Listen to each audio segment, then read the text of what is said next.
Saudações, Leandro Zen, intelectual, no chazinho de camomila. Vamos falar sobre intelectualidade. A primeira vez que eu vi essa palavra foi do meu professor de cultura Zen chamado Raul Seixas. Coisa nova para universitário, gente fina, intelectual. Pessoal de faculdade, né? Eu cursei 1 ano de filosofia na faculdade aqui em Caxias do Sul. Praticamente eu não cursei, né? Eu fui experimentar o meandro acadêmico. Eu não gostei, isso era 2005. Eu levei um 0 na prova. Bom, eu fui lá fazer filosofia. Você sabe o que teria acontecido se eu tivesse me formado, não é? Eu seria um grande intelectual. Mas eu preferi investir na música, na minha biblioteca particular, em outras coisas, em outros charmes da minha vida particular. Eu trabalhei em chão de fábrica a partir daí somente. Virei um artista, é quase um filósofo intelectual. Será Lovera, como diz o italiano, será verdade? O que o intelectual faz? O que é intelecto? É o processo de memorizar. E quanto mais o intelectual for afiado, mais treinado ele for, ele vai ter uma resposta muito rápida no gatilho, muito ágil. Ele vai resgatar todo o seu conhecimento de sua memória e vai saber responder intelectualmente os desafios da vida. E caso não haja desafios, os debates, aqueles de YouTube que dão bastante visualizações. E quanto mais rápido for o pensador, o memorizador, mais rápido for, mais interessante se torna para a audiência assistir, porque é uma bela máquina em funcionamento. Mas o intelecto, ele não é feito apenas de coisas muito importantes. O intelecto também pode se nutrir de fofocas.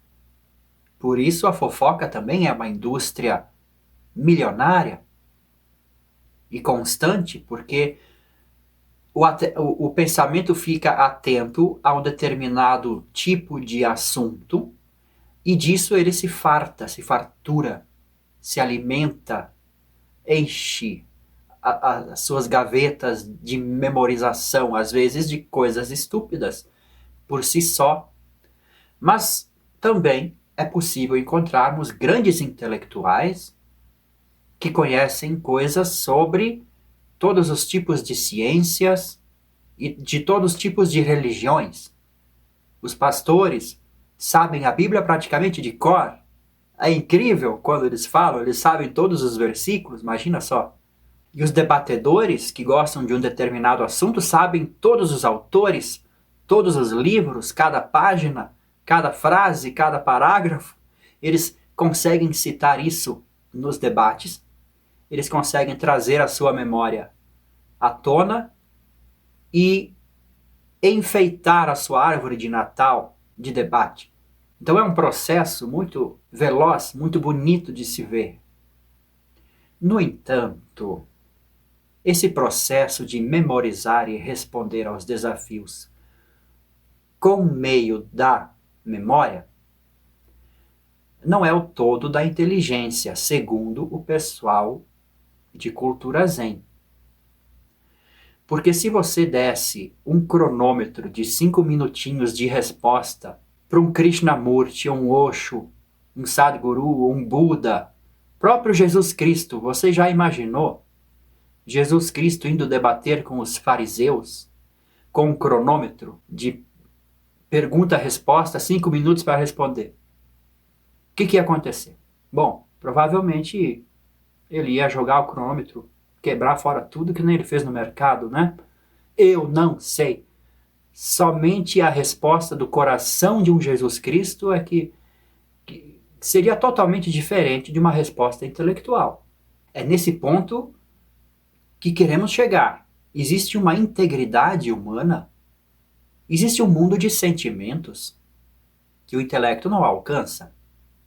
O intelecto trata é capaz até de estabelecer uma moral, de tratar bem as pessoas, mas resulta sempre naquilo que a gente vê por aí, tipo, falou muito bonito, falou muito o contrário do que eu penso, é muito mais espertinho que eu, que nós, que todos, que a causa. Não merece mais falar, vamos ter que calar. Aí acontece todo tipo de atrocidade em nome do intelecto. Então o intelecto ele não é a natureza total de um ser humano. Para você amar, você não precisa de intelecto. Quanto mais não é o intelecto que é capaz de amar. Esse ping-pong de pensamentos e de memórias, ele cria todo um universo à parte, onde a pessoa se torna especialista, né? A palavra especialista é muito especial. Hoje em dia, você tem um acervo de memórias muito útil, não sei para quem, mas muito útil para visualizações, para debates, para esse esporte de ping-pong mental. O sentimento ele é corrompido no intelecto. O intelecto é frio. Tem até as cartas de tarô que representam o intelecto, acho que são os naipes de espada, né? O naipe de espada, mas tem o rei e a rainha, são bastante frios, as pessoas muito, muito mentais, né? Já o pessoal do naipe de copas, o rei de copas, a rainha de copas, eles são mais sentimento. Olha, eles curtem uma folha seca na calçada, uma flor desabrochando, o canto de um pássaro, o céu azul, as músicas do Leandro Zen, link aqui na descrição, e todos os outros produtos da Mantra Cultural também aqui na descrição. Quem sabe a gente conversa ao vivo, uma hora dessas, não é? Então essas coisas mais de sentimento, mais profundas, sabe aquela coisa que demora mais para acontecer, porque é mais profunda, não requer velocidade do intelecto, da engrenagem mental, do status de ser super ultra especialista, sabe essas coisas mais profundas? Isso não tem a ver somente com mera poesia ou arte, porque a própria arte foi corrompida pelo intelecto, não é? Não é? Quando eu vejo que um artista cedeu a um ou outro espectro político-intelectual, eu vejo o fato na hora, poxa, está corrompido o teu sentimento. Então é isso que o intelecto faz. O sentimento corrompe, captura um manancial humano muito maior. Mas por nós não conhecermos, não vivermos esse manancial, essa profundidade nossa com consciência, a gente passa desapercebido e acaba que nossa vida toda é roubada pela nossa mente, pelo nosso processo intelectual de memorizar e responder via memória. Nunca mais via a profundidade, somente via o superficial da memória. Parece que a memória e a realidade estão sempre em contato e a verdade com a verdade nunca estão em contato. A verdade dos fatos acontecem e a gente responde com memórias, com arquivos, nunca com o nosso lado real também, nosso lado verdadeiro. O lado interior verdadeiro é igual ao lado exterior verdadeiro, mas no meio tem um muro de memórias. Como aquele show do Pink Floyd que eu acho lindo, The Wall, o último show, o único show, aliás, que eu e minha esposa fomos, que eu consegui levar ela para assistir, aqui em Porto Alegre, The Wall. Claro, olha só, falei dessas palavras, você com certeza já pensou intelectualmente nas figuras, nos grandes figurões por trás, hoje em dia, que falam coisas intelectuais. Ok, mas eu quando ouvi o álbum, eu o ouvi com sentimento. Aquele álbum fala muito a respeito dessa engrenagem mental, inclusive, do muro que se forma entre as pessoas, do muro de ideias. Olha só o que aconteceu com o próprio compositor, né? Agora ele apenas é um muro que reflete coisas. Entende? É justamente isso. Artisticamente isso. Não é intelectualmente isso. Poeticamente isso. Então, o ser poético, o curtir uma vibe mais sentimental, não é estupidez. Para o intelecto é estupidez. Percebe? Mas é a integridade humana. Se o sentimento, se o mundo do sentimento, se o mundo do coração consegue falar, se expressar usando o intelecto, aí nós temos um grande sábio na nossa frente. Um ser humano mais integral. E com certeza ele vai precisar de mais de 5 minutos para responder. Na verdade, o processo da existência, nesse sentido, não é nem a base de resposta. Não na resposta, não na velocidade do intelecto. É diferente. São outras engrenagens. Elas sempre estiveram ali. Mas quando você é consciente delas, quando você treina o seu lado poético, o seu lado sentimento, o seu lado além da mente, você penetra outras possibilidades do seu próprio ser, da sua própria inteligência. Aí que eu digo que a inteligência é bem mais profunda que a mente, que o intelecto, que a memória. Porque você precisa alimentar a sua alma, nutrir a sua alma, fazê-la crescer bonita, dar flores e frutos, não só o seu jardim intelectual, mas o seu jardim também mais de flor, mais florido, né? O jardim intelectual, ele é como se fosse aquele tipo de jardim só com arbustos e folhagens e espinhos e coisas para se defender. Já o jardim do coração, ele é mais por pura beleza e prazer mesmo. Então a gente tem que cultivar esse nosso lado também. Porque senão a gente vai ficar muito fora da nossa própria casa. A gente vai viver a vida do lado de fora da nossa casa. Além do mais, os intelectuais fazem tempo que escrevem livros e debatem os livros de todos os tipos. E o mundo não muda, certo? O mundo não muda porque o intelecto é incapaz de promover uma mudança significativa para a humanidade. Ele vai sempre gerar guerra, brigas, porque a gente diz que nós somos pela paz, mas esse exercício intelectual ele conduz unicamente à violência. A gente vê isso acontecendo até hoje, ao vivo, em debates públicos. Acontecem atrocidades, crimes, perdas. A gente vê isso acontecendo. Não é o caminho. O debate intelectual não é o caminho para a paz no mundo. Não é. Você não vai conseguir mudar outras pessoas. Você vai dizer, eu sou pela paz. O outro lado vai dizer que o amor venceu. E nós não estamos em paz. E nem aprendemos a amar. A gente aprende a amar quando a gente curte o céu azul, as músicas do Leandro Zen, as folhas secas na calçada. É isso. É uma coisa, é uma parte de nós mais inocente que precisa ser nutrida. Com consciência, com inteligência. Não se trata de poesia boba, não se trata. Aí que tá. O intelecto sempre vai achar que esses papos são bobos. É disso que é feito a sociedade? Preste atenção.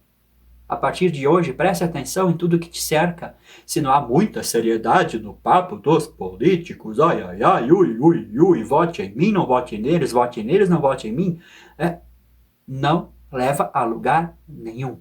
É um mundo puramente intelectual.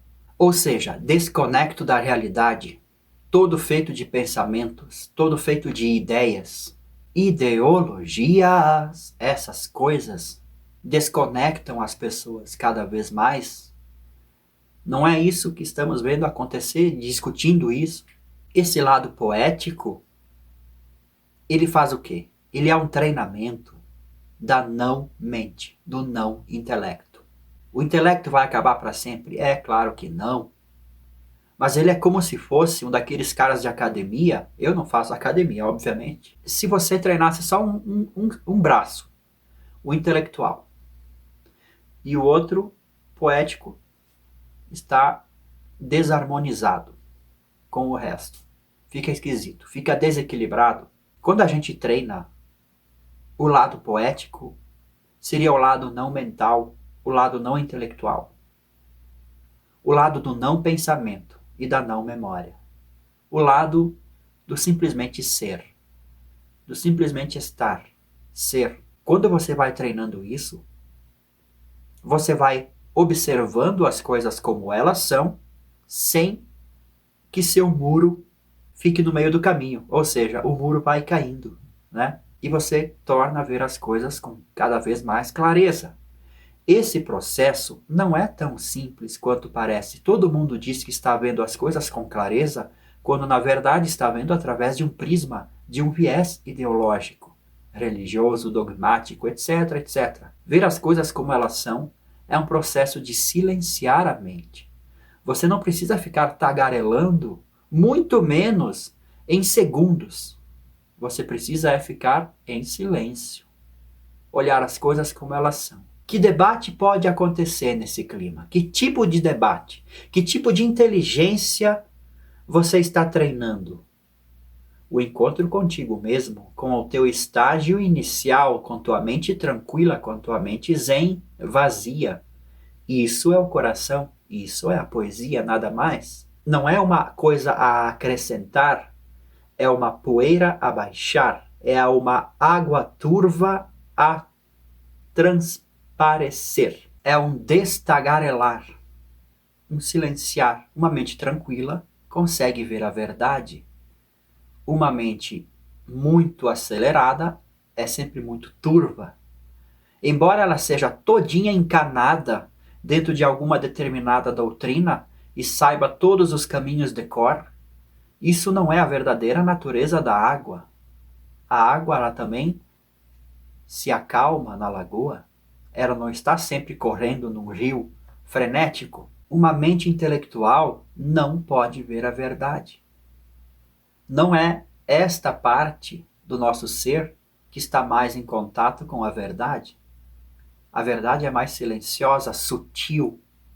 Ela acontece e é percebida somente por uma mente tranquila. Vulgo, um coração poético. Esse seria o nosso lado feminino, né? O nosso lado feminino, o nosso lado feminino, exatamente. Que a mulher representa esse amor, esse cuidado não intelectual, esse amor mais vital, essa inteligência mais natural.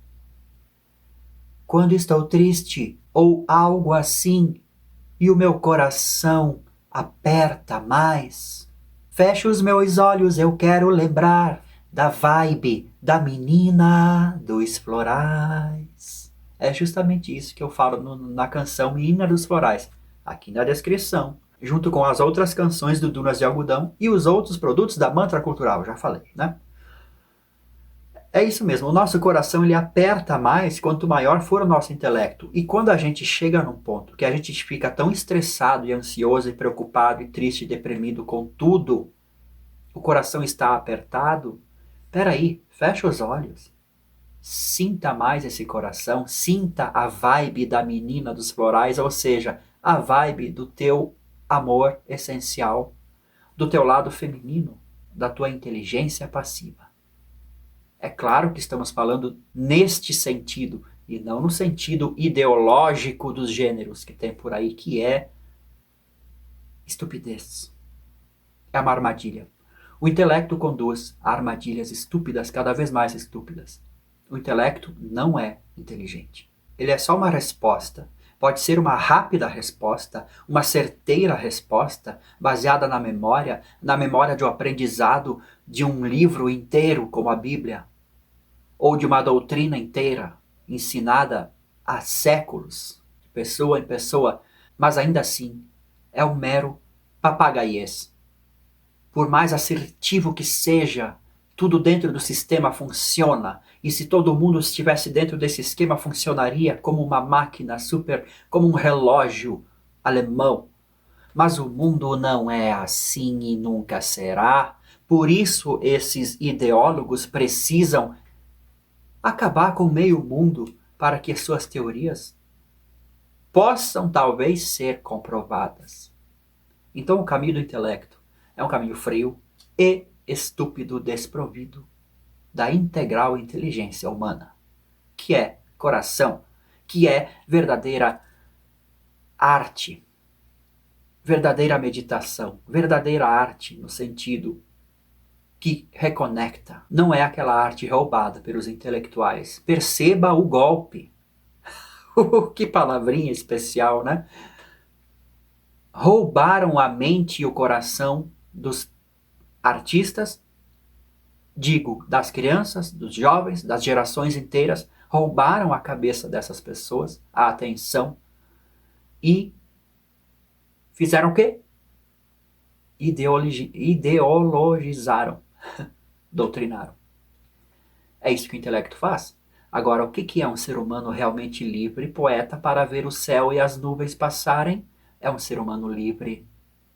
E um ser humano livre jamais será capturado por ideias, porque ele conhece todo o departamento, ou pelo menos uma parte maior do seu ser. É muito perigoso a cultura zen, não é? Para os políticos, para os doutrinantes, é muito perigoso, né? Não é à toa que a cultura zen foi proibida em alguns países. Os próprios países de origem, quando foram tomados por políticos corruptos, estes se encaminharam de proibir o autoconhecimento, praticamente. Só estamos trabalhando meditação e falando sobre isso porque os políticos imbecis do Brasil ainda não perceberam o risco que isso é. Muito menos o todo da nossa nação, que ainda é bastante imbecil e desatenta, ainda não percebeu. Falamos em artista, né? Veja uma composição. Ela é um trabalho intelectual, sim, ela é, porque ela é uma memorização, né? Aconteceu um fato na minha vida, eu escrevi uma canção, uma letra, dei acordes para ela e fico repetindo ela constantemente na gravação e nos shows. Shows do Leandro Zen, leve para sua cidade. Links aqui na descrição. Eu já falei, vou falar de novo. Tem vídeos que eu não falo, né? Mas então, sim, é um processo intelectual. Você paralisa o tempo numa canção. É exatamente como a gente tem ideia de que seja o céu. O céu, talvez, onde eu vou encontrar todas as pessoas com quem eu vivi e amei, estarão lá, me esperando. E eu também viverei lá para sempre. É um pedacinho do tempo eternizado. É uma ideia. É uma canção. É uma composição. Exatamente como as canções são, os poemas, os filmes, tudo são pedacinhos de vida que aconteceu, memorizados para sempre. Isso é a memória. Isso é ruim? Não é ruim. Claro que não é ruim. Isso é gostoso. Isso faz parte de sermos humanos. E se tivermos nessas memórias profundidades, muito além de simplesmente conhecimentos rasos e técnicos, elas se tornam obras praticamente mitológicas e atemporais, não é assim? E serve para chamar atenção para esses departamentos mais profundos. Assim como a vida está aí para chamar a nossa atenção, as obras de arte humanas também podem fazê-lo. É exercício de sermos humanos. Mas veja bem, perceba esse mecanismo. O ato de memorizarmos com amor e nos apegarmos. A partir daí, pode acontecer, e acontece muito facilmente, de que a gente passa a viver a nossa vida apegado a essas memórias. Enquanto a vida que continua acontecendo, ela não é mais vista. Isso acontece em nossa vida particular, né? Os nossos sentimentos, as nossas emoções ficam todas engessadas em memórias. A gente chama trauma, né? Perceba esse mecanismo. Isso continua acontecendo. Você tem que dar um passo além de si mesmo e reconhecer esse mecanismo, e com isso você vai começar a entender que você pode responder ao desafio da vida aqui e agora completamente sem o uso de memórias emocionais, inclusive. Claro que é difícil? É difícil. Por isso tem que ser treinado, porque vai ser mais difícil sem treinamento. Vai ser mais difícil nos últimos dias de cama na sua vida. Tem que acontecer imediatamente. Quando você está bem, quando nenhum problema aflige muito o seu intelecto, quando você não quer mudar o mundo de alguma forma, você aproveita e olha as folhas secas na calçada. E aí você já vai treinando essa coisa atemporal dentro de você. Porque, essencialmente, este exercício de meditação, de estar aqui e agora, além das memórias, ele treina a sua percepção, a sua atenção plena, que é a coisa mais fundamental. Você precisa saber discernir o fato da ideia o tempo todo. O tempo todo. O que é fato e o que é ideia. E fique no fato. E geralmente este fato vai ser muito melhor interpretado com uma mente simples, tranquila, ingênua e muito atenta e muito consciente. E desse desafio fato com coração surge a melhor vida que você pode viver. Abraço, até outro vídeo.